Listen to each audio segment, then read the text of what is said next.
you should not ask for too much, that it would be selfish to want more.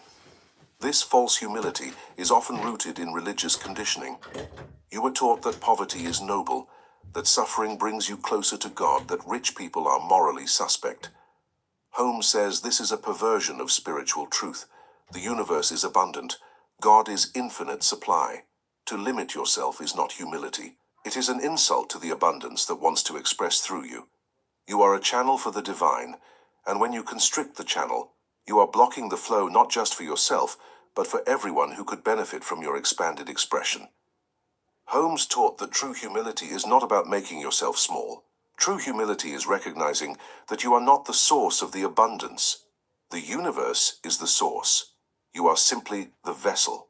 And a vessel that refuses to expand is a vessel that refuses to serve. When you say, "I don't need much," you are not being humble. You are being cowardly. You are afraid of your own power. You are afraid of what might happen if you actually allowed yourself to receive everything you desire. You are afraid that if you become too successful, too wealthy, too happy, people will judge you, or you will lose yourself, or God will punish you.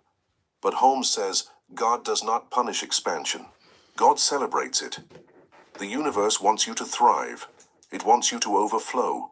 It wants you to become so abundant that you can lift others up with you. When you limit yourself out of false humility, you are not serving anyone. You are simply perpetuating the lie that scarcity is spiritual. Holmes was relentless on this point. He said, "Demand more life, not less.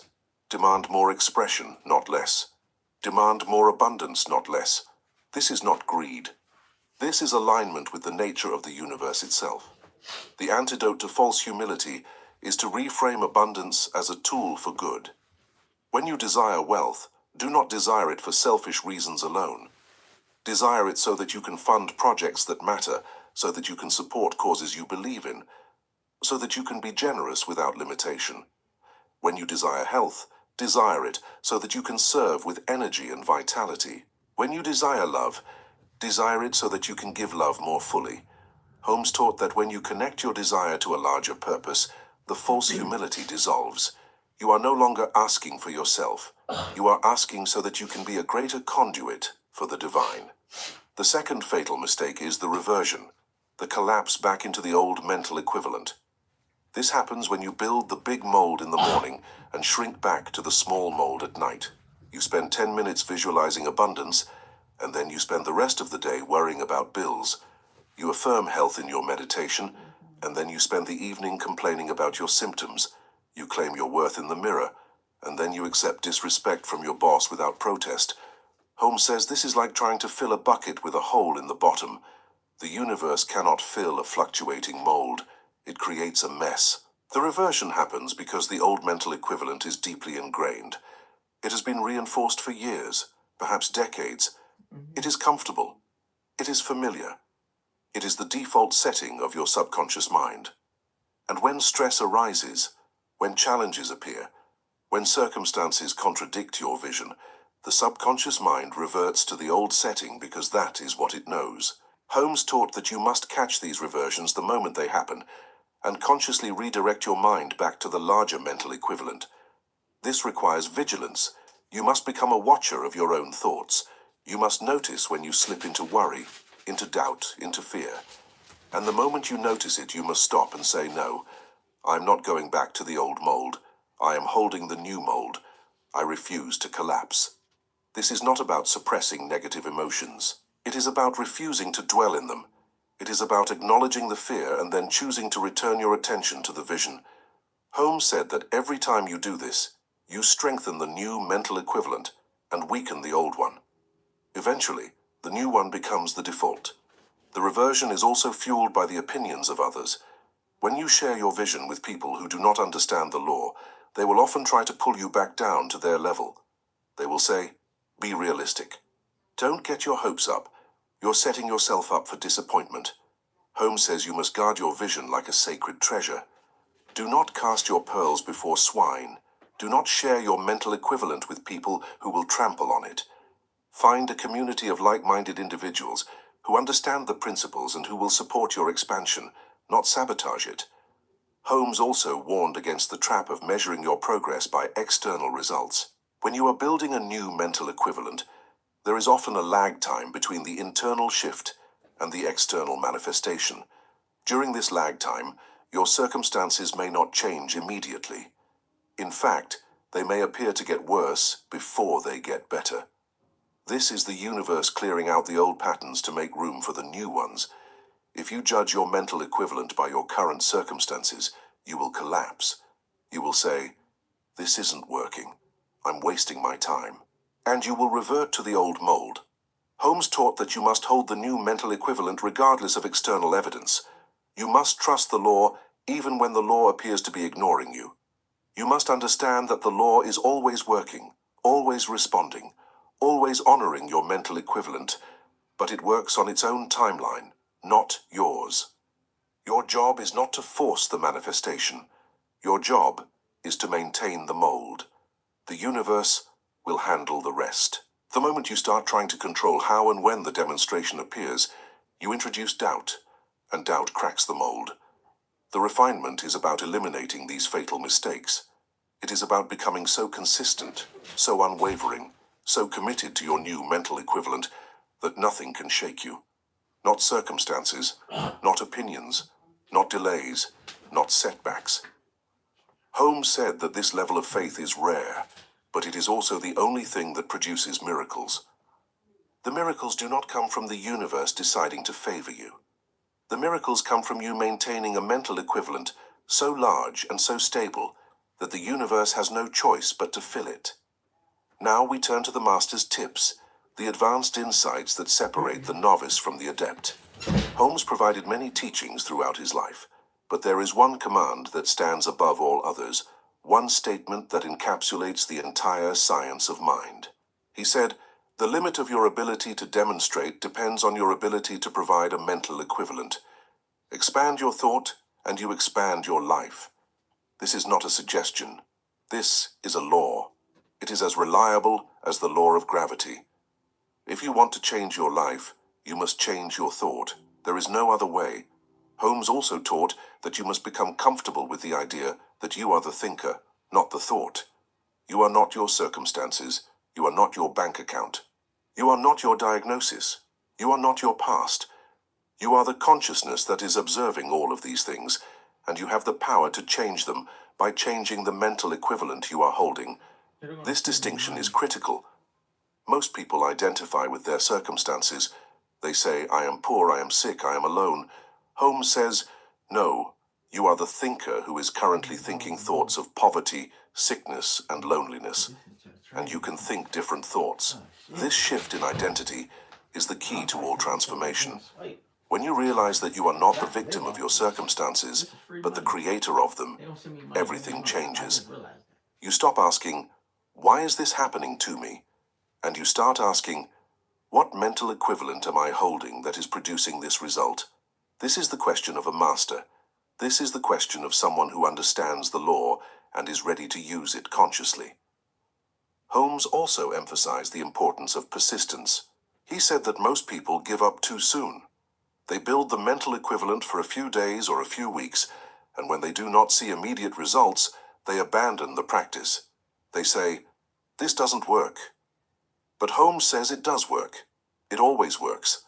The problem is that they did not give it enough time. The subconscious mind is like a garden.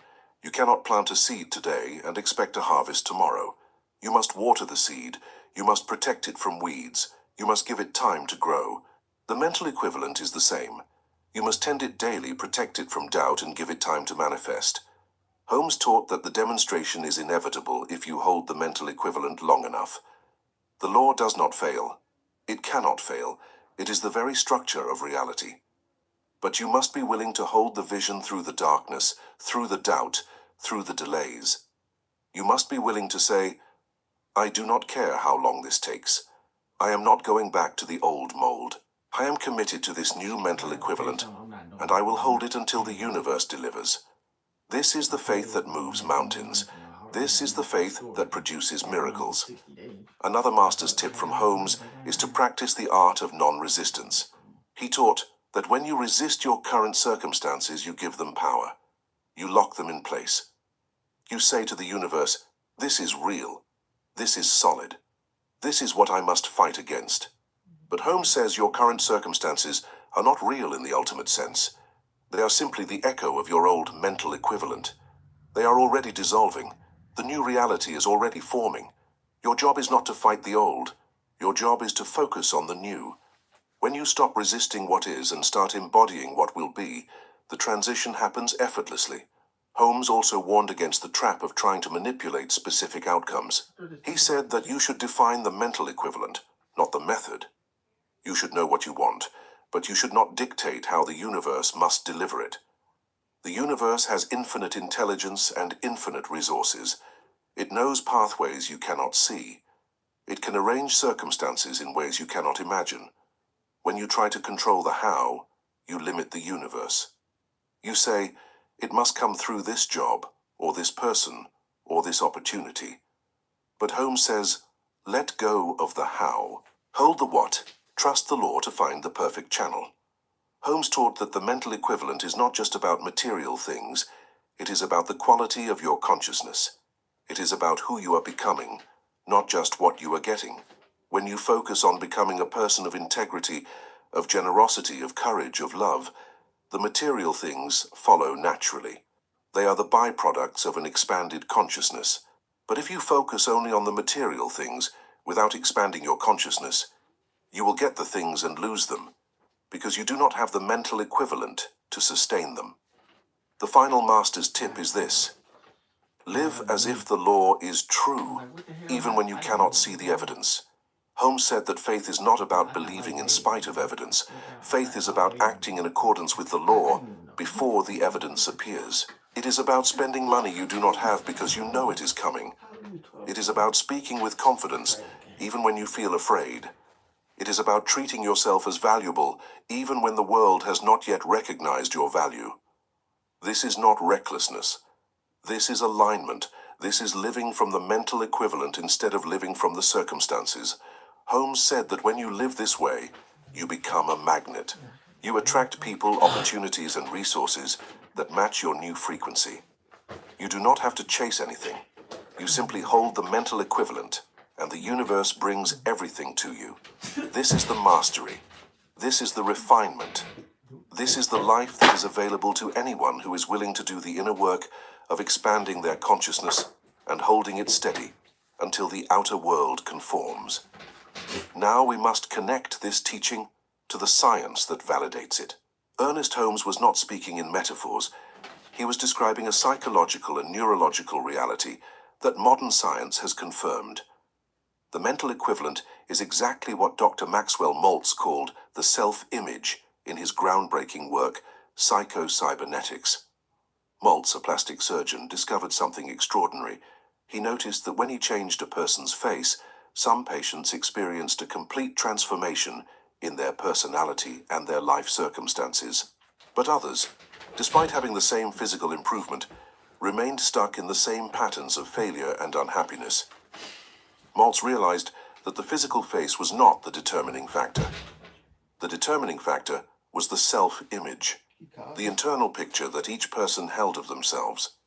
Those who had a positive self-image were able to integrate the new face and use it as a springboard to success.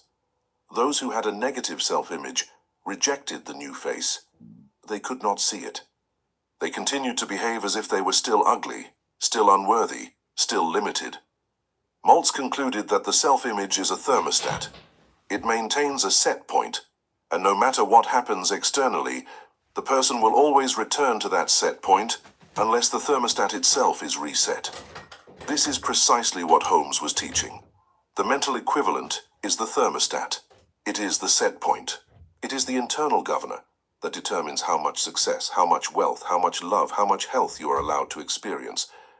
If you earn more than your mental equivalent allows, you will self-sabotage to get back down to your setting. If you receive more love than your self-image believes you deserve, you will unconsciously push it away. If you achieve more success than your internal picture can accommodate, you will find a way to fail. This is not a moral failing. This is a mechanical process. It is the self-image doing its job, maintaining consistency. Maltz taught that the self-image is formed through repeated experiences and repeated thoughts. If you were told as a child that you were not good enough, that you would never amount to anything, that you should not expect too much from life, these messages became part of your self-image. They became the walls of your mental container. And now, as an adult, you are unconsciously living within those walls, even though you consciously want to break free. Holmes understood this decades before Maltz wrote his book. He knew that you cannot change your life by changing your circumstances. You must change your mental equivalent first, and then the circumstances will change automatically. The science of psycho-cybernetics confirms that the subconscious mind operates like a servo mechanism. It is a goal-seeking device. It moves you toward whatever target you set for it. But here is the critical point. The target is not what you consciously say you want. The target is the self-image, the mental equivalent that you actually believe is true about yourself. If your self-image says you are a failure, your subconscious mind will guide you toward failure, no matter how much you consciously desire success. It will cause you to miss opportunities, to make poor decisions, to attract the wrong people. It will sabotage you in 1,000 subtle ways, because it is simply doing its job, keeping you consistent with your self-image. Holmes taught that the only way to change this pattern is to deliberately reprogram the self-image. You must feed your subconscious mind a new picture, a new mental equivalent, a new set point, and you must do this with such consistency and such emotional intensity that the old self-image is overwritten. Maltz confirmed this. He said that the subconscious mind cannot tell the difference between a real experience and a vividly imagined one. If you imagine yourself as successful, as wealthy, as loved, with enough sensory detail and enough emotional conviction, the subconscious mind accepts it as real. And once it accepts it as real, it begins to move you toward that reality. This is why Holmes insisted on the practice of mental rehearsal. He said, you must spend time each day mentally living in your desired reality, not as a distant fantasy, but as a present tense experience. You must see it, feel it, hear it, taste it, touch it. You must make it so real in your imagination that your subconscious mind has no choice but to accept it. And when your subconscious mind accepts it, your self-image shifts. Your mental equivalent expands, your thermostat is reset. And then, without any conscious effort, your behavior changes, your perceptions change, your opportunities change. You become a different person, and that different person attracts a different reality. Maltz also discovered that it takes approximately 21 days of consistent practice to install a new habit or a new self-image. Holmes would agree with this time frame, though he would add that the depth of the old pattern determines how long it takes to replace it. If you have been holding a mental equivalent of poverty for 40 years, it may take more than 21 days to fully replace it with a mental equivalent of wealth. But the principle remains the same. Daily practice, consistent focus, emotional engagement. These are the tools that reprogram the subconscious mind. The science of neuroplasticity has now confirmed what Holmes and Maltz taught. The brain is not fixed. It is constantly rewiring itself based on where you focus your attention. Every thought you think strengthens certain neural pathways and weakens others. If you consistently think thoughts of limitation, you strengthen the neural pathways of limitation. If you consistently think thoughts of abundance, you strengthen the neural pathways of abundance. Over time, the new pathways become the dominant ones, and the old pathways atrophy. This is the biological basis of the mental equivalent. This is why it works. Holmes understood that you are not a victim of your biology. You are the director of your biology. Your thoughts are not just mental events, they are physical events. They trigger chemical reactions. They activate genes. They shape the structure of your brain. When you change your mental equivalent, you are literally changing your brain. You are rewiring your nervous system to operate at a higher frequency. And when your nervous system operates at a higher frequency, you attract circumstances that match that frequency. This is not magic. This is science. This is the law in action. The validation from psycho-cybernetics is profound because it removes the element of blind faith. You do not have to believe in metaphysics to use these principles. You simply have to understand that your self-image determines your results, and that your self-image can be changed through deliberate practice. Holmes taught this as spiritual law. Maltz taught this as psychological law, but they are describing the same phenomenon. The mental equivalent and the self-image are two names for the same mechanism. And that mechanism is the key to all transformation. Holmes also anticipated the findings of modern neuroscience regarding the reticular activating system, or RAS. The RAS is the part of your brain that filters information. It determines what you notice and what you ignore. If you have a mental equivalent of poverty, your RAS will filter out opportunities for wealth. It will literally make you blind to them. But if you have a mental equivalent of wealth, your RAS will highlight every opportunity, every resource, every connection that could lead to wealth. You will see possibilities that others miss, not because you are luckier, but because your mental equivalent has programmed your RAS to look for them. This is why Holmes said that the universe is always abundant, but most people cannot see the abundance. They are looking through the filter of a small mental equivalent, and that filter blocks their perception. When you expand your mental equivalent, you expand your perception. You begin to see what was always there. You begin to notice the opportunities that have been surrounding you all along, and when you notice them, you can act on them. This is how the demonstration unfolds. Not through magic, but through the natural operation of your brain responding to the mental equivalent you have installed. The validation from science is complete. The mental equivalent is not a religious concept. It is a psychological reality. It is a neurological fact. It is the mechanism by which your inner world creates your outer world. Holmes knew this. Maltz confirmed it. And now you know it. The question is, what will you do with this knowledge? Will you continue to live with the small mental equivalent that was installed in you by your past?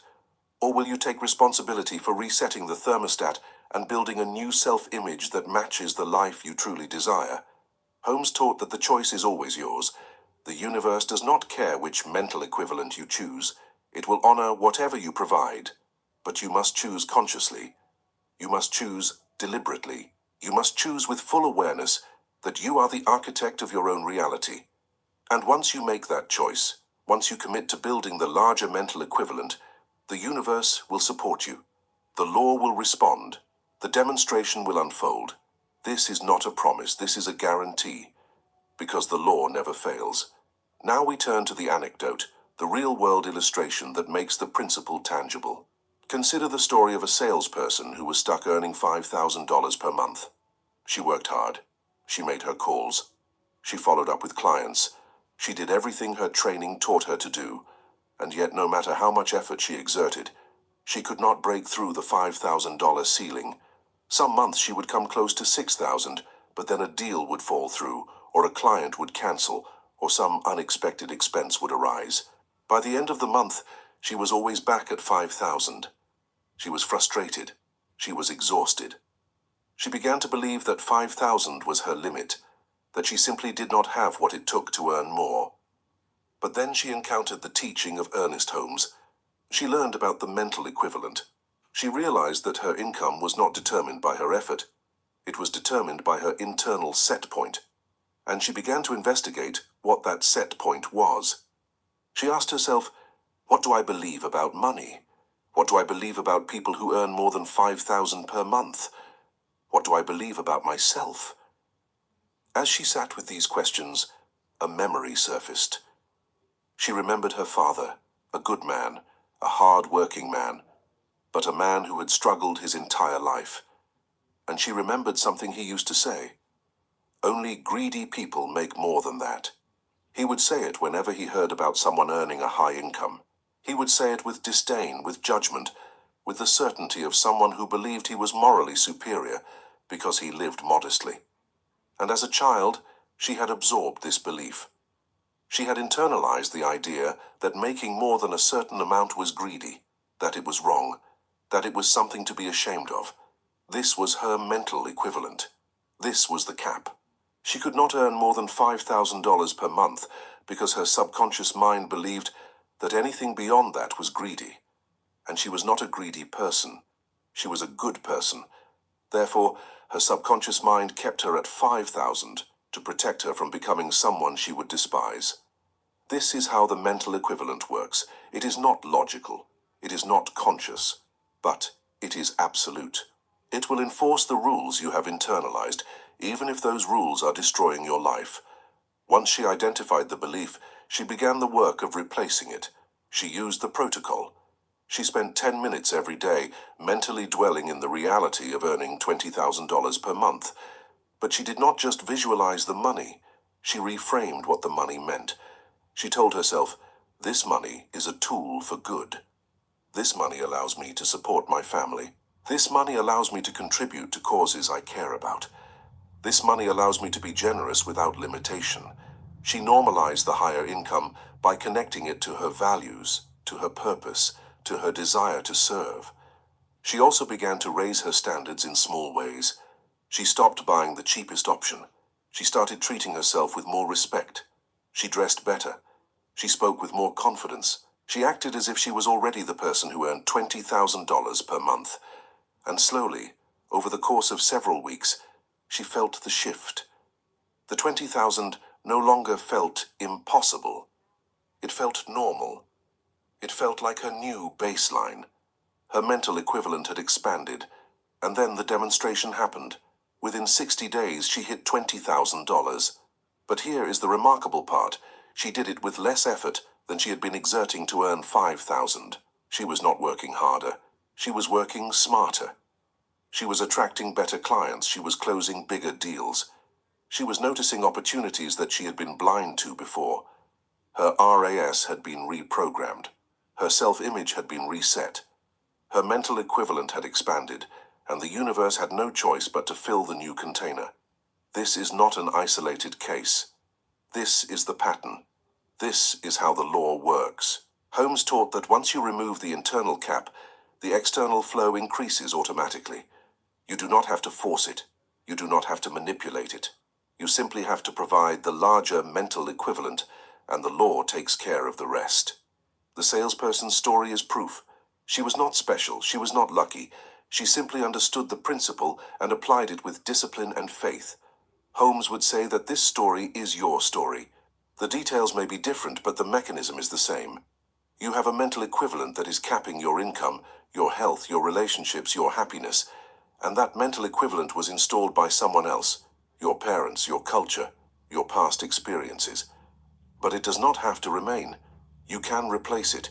You can build a new one. You can reset the thermostat. And when you do, your life will change in ways that will astonish you. The anecdote is not just a feel-good story. It is a case study in the science of mind. It demonstrates that the mental equivalent is not a theory. It is a fact. It is the hidden ratio that locks your destiny. And the moment you understand this ratio, the moment you take control of it, you become the master of your life. You stop being a victim. You stop being stuck. You start being the architect, the engineer, the designer of your reality. This is the promise. This is the power. This is the truth that Ernest Holmes spent his life teaching. We have reached the synthesis of power, the moment where all the threads converge into a single, undeniable truth. The world is a mirror. It reflects back to you the exact mental equivalent you are holding. If you do not like the reflection, do not polish the mirror. Do not try to change the image by manipulating the glass. Change the object standing in front of it. Change your mind. Holmes taught that this is the only work that matters. This is the only labor that produces lasting results. Everything else is distraction. The synthesis is this: you are not powerless. You are not at the mercy of fate or luck or circumstance. You are the thinker, and the world is the thought made visible. Every condition in your life, every relationship, every dollar in your bank account, every cell in your body is responding to the mental equivalent you have provided. If you want to change any of these things, you must go to the source. You must change the blueprint. You must expand the container. You must reset the thermostat. There is no other way. Holmes understood that this teaching is both liberating and terrifying. It is liberating because it gives you total power. It says that you are not dependent on anyone or anything outside yourself. You are the creator. You are the cause. You are the first cause operating through your individual mind. But it is also terrifying because it removes every excuse. You can no longer blame your parents, your government, your economy, your genetics. You can no longer say, "This is just how life is," because Holmes says, "No, This is how your mental equivalent is, and you can change it. The synthesis demands that you take full responsibility, not just for your actions, but for your thoughts, not just for your successes, but for your failures, not just for what you have done, but for what you have attracted. This level of responsibility is rare. Most people spend their entire lives avoiding it. They prefer to see themselves as victims because victimhood requires no effort. But Holmes says that victimhood is also powerlessness. If you are a victim, you cannot change anything. But if you are the creator, you can change everything. The power is in the recognition. The moment you recognize that your outer world is a reflection of your inner world, everything shifts. You stop fighting with the reflection. You stop trying to rearrange the furniture in the mirror. You turn your attention inward. You examine the mental equivalent you are holding. You ask, is this the blueprint I want to live by? Is this the container I want to be limited by? Is this the thermostat I want to be governed by? And if the answer is no, you begin the work of building a new one. Holmes taught that this work is sacred. It is not self-help. It is not personal development. It is spiritual practice at the highest level. You are aligning yourself with the creative power of the universe. You are becoming a conscious co-creator. You are stepping into your role as the architect of reality. This is what it means to be made in the image and likeness of God. Not that you look like God, but that you function like God. You create through thought. You manifest through consciousness. You demonstrate through mental equivalence. The message of empowerment is simple, but it is also absolute. The universe is waiting for your permission to give you more. That permission is your mental equivalent. Build a palace in your mind, and the universe will furnish it. Build a shack and the universe will let you freeze. Holmes did not mince words. He did not soften the teaching to make it more palatable. He said, you are the one who determines the size of your life. Not God, not fate, not circumstances. You. This is empowerment in its purest form. It is not about positive thinking. It is not about affirmations repeated without conviction. It is about understanding the law and using it deliberately. It is about recognizing that you have been given the most powerful tool in the universe, your consciousness. And with that tool, you can build anything. You can create any reality. You can demonstrate any condition. The only limit is the size of your mental equivalent. Holmes taught that most people live their entire lives without ever discovering this power. They go to their graves believing that they were unlucky, that they were dealt a bad hand, that life was unfair. But Holmes says they were not unlucky. They simply had a small mental equivalent. They simply did not know that they could expand it. They simply did not understand that the universe was waiting, ready to pour abundance into whatever container they provided. And because they provided a small container, they received a small life. But you now know the truth. You now understand the mechanism. You now have the blueprint. The question is, what will you do with it? Will you continue to live with the mental equivalent you inherited? Or will you take the responsibility and the power and the joy of building a new one? Holmes says the choice is yours. The universe does not force you to expand. It simply offers you the opportunity. And if you take it, if you commit to it, if you hold the larger mental equivalent with unwavering faith, the universe will honor it. The demonstration will come. The transformation will happen. The life you desire will manifest. Holmes also taught that this empowerment comes with a responsibility. When you understand the law, you can no longer plead ignorance. You can no longer say, I didn't know. You know. And with that knowledge comes the obligation to use it wisely. You must guard your thoughts. You must monitor your mental equivalent. You must refuse to let fear, doubt, or negativity collapse your container. You must become the vigilant guardian of your own consciousness, because your consciousness is the most valuable thing you own. The empowerment is not just for you. It is for everyone you touch. When you expand your mental equivalent, you raise the frequency of everyone around you. You become a beacon. You become an example. You become proof that the law works. And others, seeing your demonstration, will be inspired to expand their own mental equivalents. This is how the world changes. Not through politics, not through revolution, but through individuals who understand the law and use it to create lives of abundance, health, love, and joy. Holmes believed that the science of mind was not just a philosophy. It was a movement. It was a revolution in consciousness. It was the key to creating heaven on earth. And that key is the mental equivalent. When enough people understand this principle, when enough people expand their containers, when enough people refuse to accept limitation, the collective consciousness of humanity will shift. Poverty will disappear. Disease will disappear. War will disappear. Not because we fought against them, but because we built a mental equivalent that could not accommodate them. This is the vision. This is the promise. This is the power that Ernest Holmes offered to the world, and it is the power that is now available to you. You are not small. You are not limited. You are not powerless. You are an individualized expression of the infinite, and the infinite has no limits. The only question is, how large are you willing to become? How much are you willing to receive? How much are you willing to hold? The universe is waiting for your answer, and your answer is your mental equivalent. The challenge is this. Pick one area of your life and mentally double your expectation for 7 days. Refuse to accept the small version. If you currently earn $5,000 per month, spend 7 days dwelling in the mental equivalent of $10,000. If you currently weigh 200 pounds, spend 7 days embodying the vitality of someone who weighs 160. If you currently feel lonely, spend 7 days feeling deeply connected and loved. Do not just think about it. Feel it. Live it. Become it. For 7 days, refuse to collapse back into the old mental equivalent. Hold the new one with absolute consistency. This is not a game. This is a test. This is you proving to yourself that the law works. Holmes taught that you do not need to believe in the law for it to work. You simply need to use it. And the best way to build faith is through experience.